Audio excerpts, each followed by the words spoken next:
열 처녀의 비유, 마태복음 25장 1절에서 13절 말씀입니다.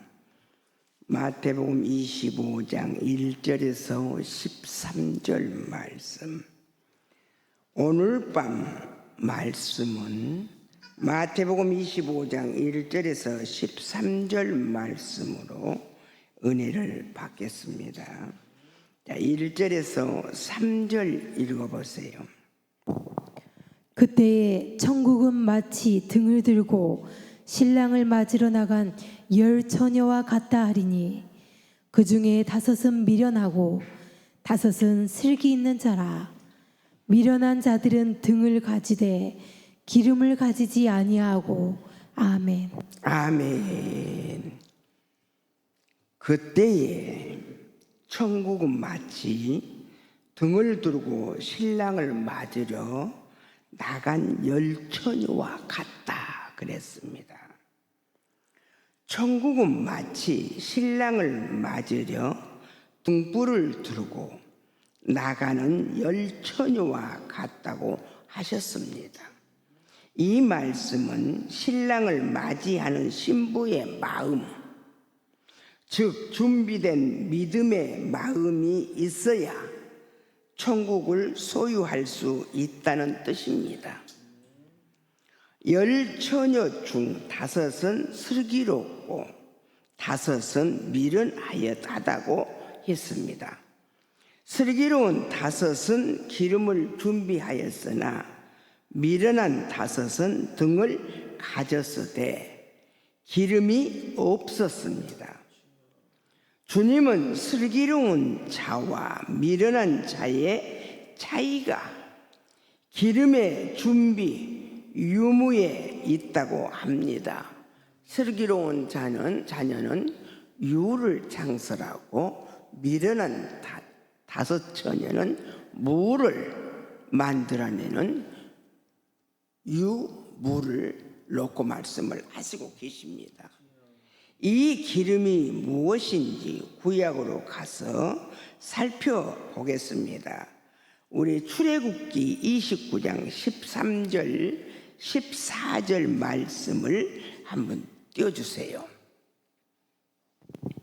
출애굽기 29장 13절 14절 말씀 읽겠습니다. 아멘. 내장에 덮인 모든 기름과 간 위에 있는 꺼풀과 두 콩팥과 그 위에 기름을 가져다가 제단 위에 불사르고 그 숫소의 고기와 가죽과 똥을 짐 밖에서 불사르라. 이는 속죄제니라. 아멘. 아멘. 출애굽기 말씀을 보면 내장에 덮인 모든 기름이 슬기로운 다섯 처녀가 준비한 기름이라고 할 수 있습니다. 또한 간 위의 기름과 콩팥 위의 기름은 주로 하나님의 제단에 올려지는 귀한 제물로 쓰여졌다고 합니다. 내장에 덮인 모든 기름과 간 위의 기름, 두 콩팥과 그 위의 기름을 가져다가 제단 위에 불사르라. 이 기름은 하나님께 드려지는 거룩한 제사에서 가장 귀히 사용되는 부분이었다고 합니다. 이것은 우리의 속사람의 믿음을 상징하는 말씀입니다. 겉사람은 후패하나 속사람은 날로 새로워지는 믿음, 곧 온전하고 성숙한 믿음이 이 기름에 비유된 것입니다. 속사람이 온전한 자는 슬기로운 다섯 처녀와 같고 속사람이 온전하지 못한 자는 미련한 다섯 처녀와 같다고 합니다. 성경의 깊은 비유를 통해 우리가 깨달아야 한다고 말씀을 하십니다. 제단에 올려 불 살라지는 기름이 바로 성숙하고 온전한 믿음이라고 말씀하시고 계십니다. 오른손이 하는 일을 왼손이 모르게 하는 믿음, 겉옷을 원하면 속옷까지 내주는 믿음, 오리를 가자 하면 심리도 함께 가주는 믿음, 이런 믿음 곧 주님을 닮는 믿음을 성경은 기름으로 표현하고 있습니다. 반대로 출애굽기 29장 14절에 보면 이렇게 기록되어 있습니다. 숫소의 고기와 가죽과 똥은 짐 밖에서 불사르라. 이는 속죄제니라. 즉 숫소의 고기와 가죽과 똥 같은 믿음은 겉만 있고 속이 없는 믿음이라고 말씀을 합니다. 겉으로는 직분을 받고 신앙의 형식을 가졌으나 사명에 합당한 내면의 믿음이 없는 상태를 말합니다. 우리는 이런 믿음을 버리고 제단에 올려질 수 있는 기름 같은 믿음을 가져야 한다고 말씀을 하고 계십니다. 출애굽기 29장 13절 14절 말씀을 통해 기름의 의미를 분명히 깨닫고 이제 마태복음 25장 4절부터 이어서 살펴보겠습니다. 마태복음 25장 4절에서 8절 읽어봐 주세요. 슬기 있는 자들은 그릇에 기름을 담아 등과 함께 가져갔더니 신랑이 더디 오므로 다 졸며 잘세. 밤중에 소리가 나되 보라 신랑이로다 맞으러 나오라 하매 이에 그 처녀들이 다 일어나 등을 준비할세. 미련한 자들이 슬기 있는 자들에게 이르되 우리 등불이 꺼져가니 너희 기름을 좀 나눠달라 하거늘. 아멘. 아멘. 슬기로운 처녀들은 출애굽기 29장 13절에서 말한 제단 위에 올려질 기름처럼 준비된 믿음을 가진 자들이었다고 말씀을 하십니다. 미련한 처녀들은 그런 믿음이 없어 남에게 빌리려 했다고 합니다.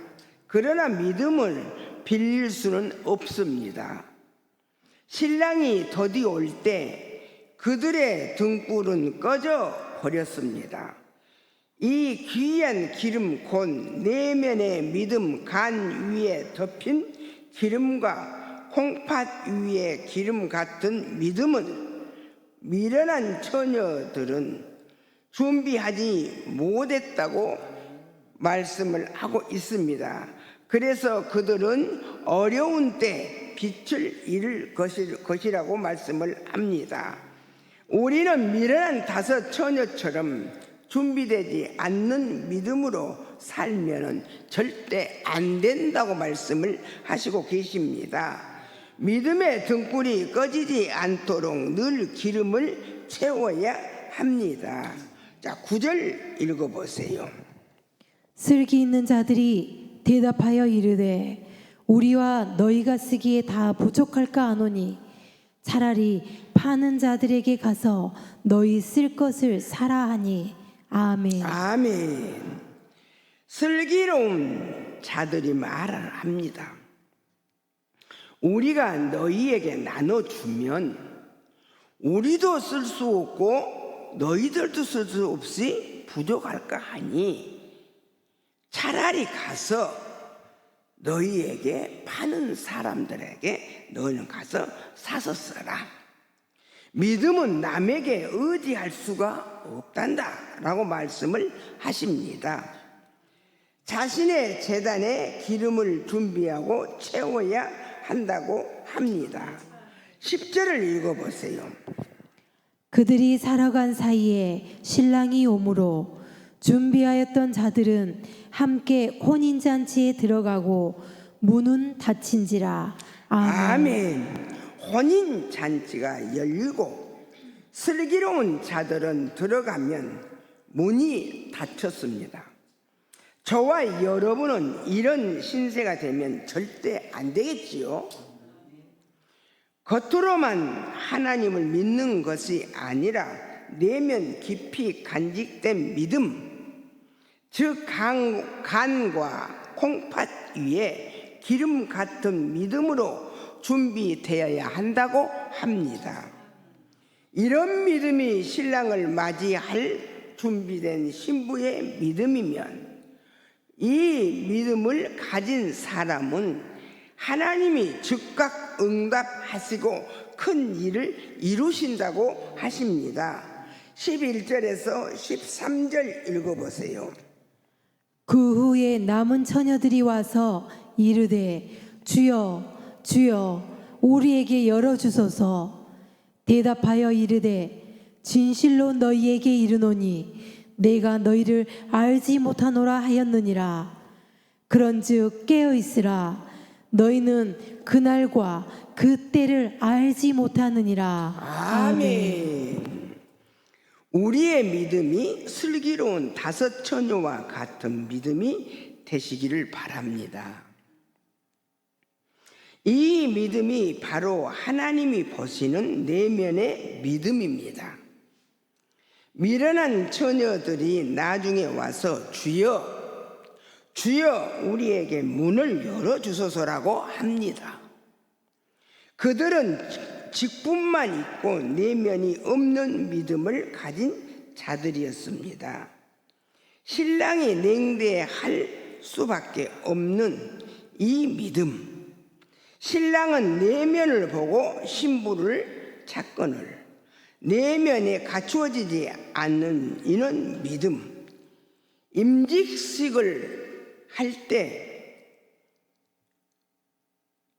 거하게 받아들이고 직분만 받아놓고 그 후에는 내 마음대로 쓰는 믿음, 이런 미련한 처녀의 믿음이 되지 않게 경계하라고 말씀을 하시고 계십니다.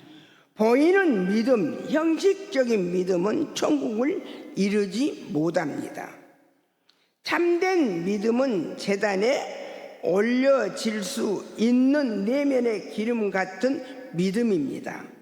그 외의 믿음은 밖에서 살라지라는 숫소의 고기나 껍데기, 똥 같은 믿음이라고 말씀을 하고 계십니다. 제단에 올라갈 수 없는 믿음은 결국 하나님 앞에 드려질 수 없다고 말씀을 하시고 계십니다. 그러나 저와 여러분의 믿음은 제단에 올라갈 수 있는 거룩한 믿음이 되실 줄로 믿습니다. 13절 말씀에 주님은 말씀을 하십니다.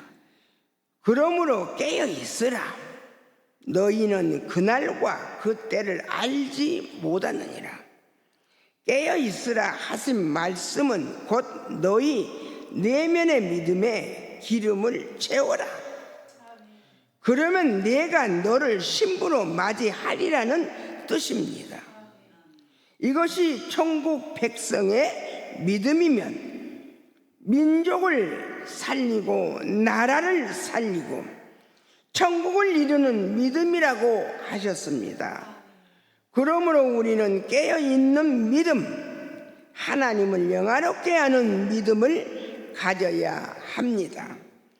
히브리서 12장 2절을 보면은 예수님은 그 앞에 있는 기쁨을 위하여 십자가의 고난을 참으셨다고 하셨습니다. 여기 우리 히브리서 2장을 한번 보시면 12장 2절을 보면은 믿음의 주여 또 온전하게 하시는 이인 예수를 바라보자. 그는 그 앞에 있는 기쁨을 위하여 십자가를 참으사 부끄러움을 개의치 아니하시더니 하나님의 보좌 우편에 앉으셨느니라 그러셨어요. 우리는 어디를 보고 우리 하나님이 주신 직분을 감당합니까? 하나님의 보좌 우편을 보고 우리는 직분을 감당을 해야 됩니다. 그리하시는 우리 전 직원들이 되시기를 주님의 이름으로 축복을 빕니다. 예수님은 슬픔과 기쁨을 동시에 품으셨습니다. 제자들과 슬픔을 나누시면 동시에 즐거움을 품으셨기에 십자가의 고통을 이겨내실 수 있었습니다. 사랑하는 성도 여러분, 우리도 주님처럼 함께하는 즐거움과 함께하는 슬픔의 믿음을 가지면 어떤 고난도 이겨낼 수가 있습니다. 서로 즐거움을 같이 하시고 슬픔도 같이 하셔서 주님이 십자가의 고통을 참으셨던 것처럼 우리도 우리 하나님의 일을 넉넉하게 하고 세상의 어떤 고난도 우리가 서로 함께 했던 일을 생각하면 참지 못할 일이 전혀 없을 줄로 압니다. 부모님이 우리를 낳으시고 길러주신 것을 생각하면 어찌 효도하지 않을 수가 있겠습니까? 효도를 하게 되죠. 신랑과 신부가 함께한 세월을 기억하면 서로의 어려움을 덮지 않고는 살아갈 수가 없습니다. 오늘 말씀을 통해 슬기로운 5 처녀의 믿음으로 우리를 세워주신 하나님께 영광의 박수로 올리시면서 말씀을 마치겠습니다.